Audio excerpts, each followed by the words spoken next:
गिबियावनो नोंथांमोनखौ आंनि चेनेलाव बयखौबो बरायनानै लानाय जाबाय। नोंथांमोना सानफ्रोमबोनि खौरां मोननो थाखाय आंनि एसबि रादाब इउटिउब चेनेलखौ साबस्क्राइब खालामनानै लादो। लोगोसे खौरांखौ मोजां मोनोब्ला लाइक, कमेन्ट आरो शेयार खालामनानै होदो। आंनि बे खौरांफोरखौ मोजां मोनगोन आरो खौरांफोरखौ जोबजासिम खोनासंलांगोन होननानै आसा खालामनाय थाबाय। दानिया नोंथांमोना खौरांखौ खोनासंलांदो। दिनैनि गिबि खौराङाव दं बिटिआरनि मावफुं सोद्रोमा रनजित बसुमतारी बिथाङा बुंदों दि थुनलाइ आरो खेला दुलाया मा बुस्थु बेखौ बिपिएफआ जेबो मिथिया। 17 बोसोराव बिपिएफआ थुनलाइ आफाद आरो गेलेनाय आयदाखौ गाफ्लेनानै दोनबोदों। जौ लोंनायाव बिपिएफआ खनसेयावनो 5 लाख रां गारो आरो जौ जुवाजों थानायावनो बिसोरो समाजनि मोजां खामानि मावनो हायाखै होनना बिथां रनजित बसुमतारीया बुंबावो।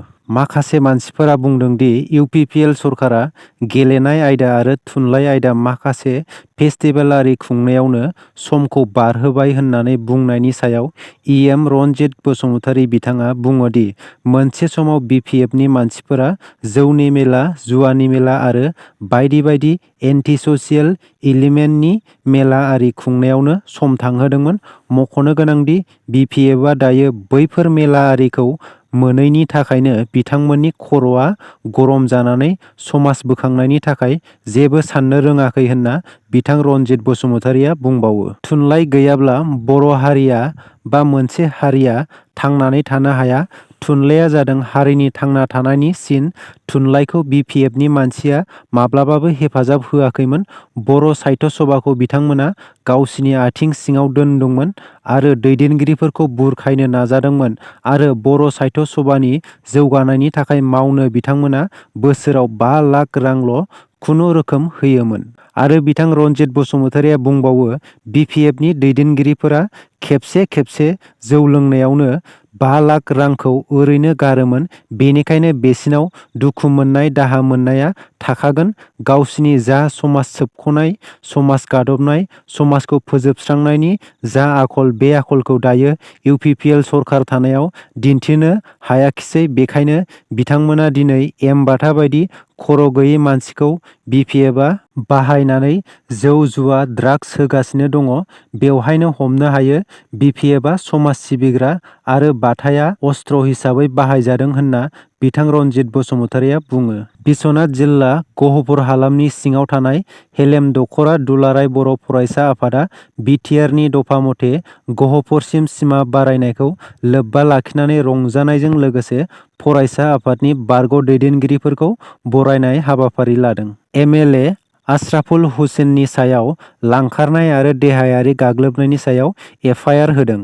बरपेटा जिल्लानि सासे हिन्जावसाया लांखारनाय आरो देहायारि गाग्लोबनायनि दायाव आसामनि MLA आशराफुल हुसैननि सायाव दिसपुर पुलिसनि थानायाव FIR होदों। मख'नो गोनांदि हिन्जावसाया फोरमायनाय बायदिब्ला गावखौ रितुल हुसैनजों लोगोसे माखासे सुबुंफोरा जरजबस्तियै आसाम सेक्रेटारियेटनि MLA हस्टेलसिम लानानै थांदोंमोन आरो माखासे गोबाव सम गावनि देहायाव इनायै गाग्लोबदों आरो बेनि अनगायैबो हाबानि गोरोबथा बिलाइयाव सिगनेचार होनो जरजबस्ति खालामदों होननानै हिन्जावसाया फोरमायना होदों।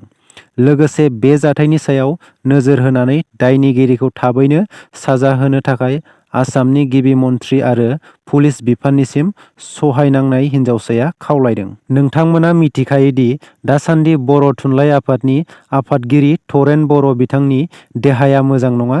बिथां थरेन बर'आ दायो गावनि देहायारि फाहामथाय लागासिनो। बे समाव आसाम आयेन आफादनि बुंथिगिरि बिस्वजित दैमारी बिथाङा बर' थुनलाइ आफादनि आफादगिरि थरेन बर' बिथांनि देहानि हालोदखौ खौरां लाहैदों। क'क्राझार जिल्ला परबतजरा महकुमानि सिङाव थानाय थिपखाइनि सिङाव थानाय तुर्सिजार नेपालि खुथि गुदि फरायसालियाव थांनाय मंगलबार हरनि 8 रिंगासोआव माथाम हाग्रानि मैदेर फैनानै फरायसालिनि दरखौ सिफायना माइरं आरिखौ जानानै थाङो होनना खौरां मोननाय जादों। मख'नो गोनांदि खौरांगिरिनि सिगाङाव नेपालि खुथि गुदि फरायसालिनि गाहाय फोरोंगिरि जयदेब ब्रह्मआ फोरमायोदि गावनि फरायसालियाव नांगौ बायदि खाबु गैया। फरायसाफोराबो फरायसालियाव फैनानै सोलोंथाइ लानायाव उसुबिदा जायो आरो बे फरायसालिया 2013 मायथाइयावनो सरकारजों गनायजादोंमोन, नाथाय दिनैसिम स्कुलखौ मोजाङै लुफुंनो हायाखै होननानै खौरांगिरिनि सिगाङाव फोरमायना होयो। बे फरायसालिनि गाहाय फोरोंगिरिया सरकारनिसिम बेखौनो खावलायदों दि गावसिनि फरायसालियाव रैखाथिनि थाखाय प्रटेक्शन बाउन्डारि बानायना होनायनि थाखाय सरकारखौ खावलायो। दिसपुरनि MLA अतुल बराखौ गोख्रों रावजों सोंखारिदों आसा मावथिफोरा। दुलाराय आसा मावथिफोरनि दैदेनगिरि दीप्ति देवीआ MLAखौ गोख्रों रावजों बुंदों दि अतुल बराया इसेबां गिदिर मानसि नङा आरो बुंबावदों दि आसा मावथिफोरखौ मिरु सरकारासो थिसनदों। बबेखानि अतुल बराया जाथावै लाइजामखौ बोखांनानै लाफिन, नङाब्ला आसा मावथिफोरा गोख्रों सोमावसारगोन। मख'नो गोनांदि सुबुं अनजिमा बांनायनि थाखाय जिल्लायाव आसा मावथिफोरखौ बोखारनो थाखाय गिबि मन्थ्रि हिमन्त बिश्व शर्मानि आखायाव लाइजाम गथायदोंमोन दिसपुरनि MLA अतुल बराया। बेनि हेंथायै आसानि दैदेनगिरि दीप्ति देवीआ MLAनि सायाव गोख्रों रावजों बुंदों, उन्दै बैसोआव जुलि जानाय बांनायनि थाखाय जायफोर जिल्लायाव सुबुं अनजिमाया बारा बैफोर जायगानि आसाफोरखौ बोखारनांगौ होननानै दिसपुरनि MLA अतुल बराया आसामनि गाहाय मन्थ्रि डक्टर हिमन्त बिश्व शर्मानिसिम गांसे लाइजाम हरदोंमोन। बेनिखायनो आसा मावथिनि गाहाय दैदेनगिरि दीप्ति देवीआ गोख्रों रावजों बुंदों MLA अतुल बराखौ जे बिथाङा होनाय लाइजामखौ बोखांनानै लाफिनो। सिनाय मोनै सासे मानसिया आसाम आयेन आफादनि बुंथिगिरि बिस्वजित दैमारिनि सावगारि आरो मुंजों मोनसे नंखाय फेसबुक एकाउन्ट खुलिनानै राङारि अनसुंथाइ बिदों। बेनि थाखायनो बिस्वजित दैमारि बिथाङा फोरमायना होदों दि बेयो गावनि रियेल एकाउन्ट नङा, बेखौ सोरबा दुथाङासो बानायदों। बेनिखायनो राङारि अनसुंथाइ हरनायनि थाखाय जानगाराव थानो बिथां बिस्वजित दैमारिया खावलायदों। दानिया फेसबुक, इनस्टाग्रामफोरखौ सालायनो मोननाय नंलिया पुलिसफोरा।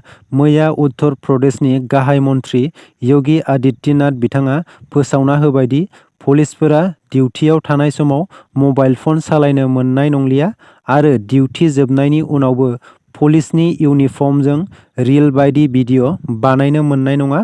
आरोबाव डिउटियाव थानाय समाव चेकिं आरि सोलिनायनि सोमोन्दै ससियेल मिडियाफोराव लाइभ होयोब्ला बेयो आयेननि बेरेखा जागोन होननानै फोरमायना होयो। गाजियाबादनि बिजिरसालियाव मोसा मासे हाबनानै गोबां सुबुंखौ गाज्रियै जखम खालामदों। मिथिनो मोननाय बायदिब्ला मोसाया गाजियाबाद बिजिरसालिनि लिफ्टआव हाबनानै दङमोन। मोसाखौ नुनानै गासै बिजिरसालिनि दरजा खिरखिफोरखौ फांथेनानै दोनदोंमोन आरो मिथिनो मोननाय बायदिब्ला मोसाया गोबां मानसिफोरखौनो गोब्राबै जखम खालामदों होननानै। मैया बुधबारनि मोनाबिलि 4:15 समाव गाजियाबादनि बिजिरसालियाव मोसाया हाबदोंमोन आरो बेखौ नुनानै गासै मानसिफोरानो दावराव आरो खारला खारसि खालामदोंमोन।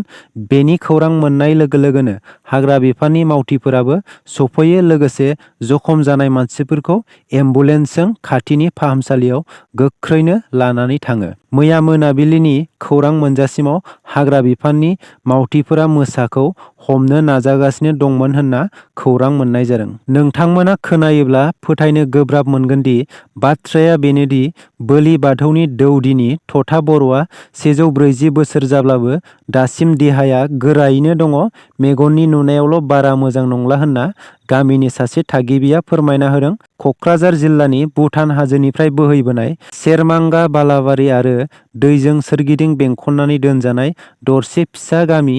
बे गामिनि मुङा निउ बांग्लाजरा। बे गामियावनो थानानै रायजो जागासिनो 140 बोसोरनि थथा बर'आ। थारैनो 140 बोसोर गोलाव सम जोरनायखौ नुनानै क'क्राझार जिल्ला दुलाराय गुदि बाथौ आफादनि बिबानगिरिफ्रा थथा बर'खौ मान बावफैदों। बिथाङा थांनाय गोलाव समनिफ्रायनो बोलि बाथौनि सासे दौदिनि जानानै गुबुन गुबुन जिल्लाफोराव बोलि बाथौनि नेमखान्थिजों गोबां खेब दौदिनि जाखांबाय। बे बैसोगोरा आइजोआ खौरांगिरिफोरनि सिगाङाव फोरमायना होदोंदि गावखौ बोलि बाथौनि सासे गागि दौदिनिमोन होनना। लोगोसेनो बिथांखौ थथा बर' दौदिनि होनोब्लानो गासै रायजो राजाफोरा मिथियोमोन होननानै फोरमायना होबावदों। गुबै मुंखौ मंगलथि बर' होननानै खौरांगिरिफोरनो फोरमायना होयो। दिनैनि खौराङा एसेनोसै। आसा खालाम नोंथांमोना खौरांखौ खोनासंनानै मोजां मोनबाय आरो खौरांखौ मोजां मोनदोंब्ला लाइक, कमेन्ट आरो शेयार खालामनानै होदो। सानफ्रोमबोनि खौरां मोननो थाखाय आंनि SB रादाब इउटुब चेनेलखौ साबस्क्राइब खालामनानै लादो। दिनैनि थाखाय एसेनोसै। बाय बाय।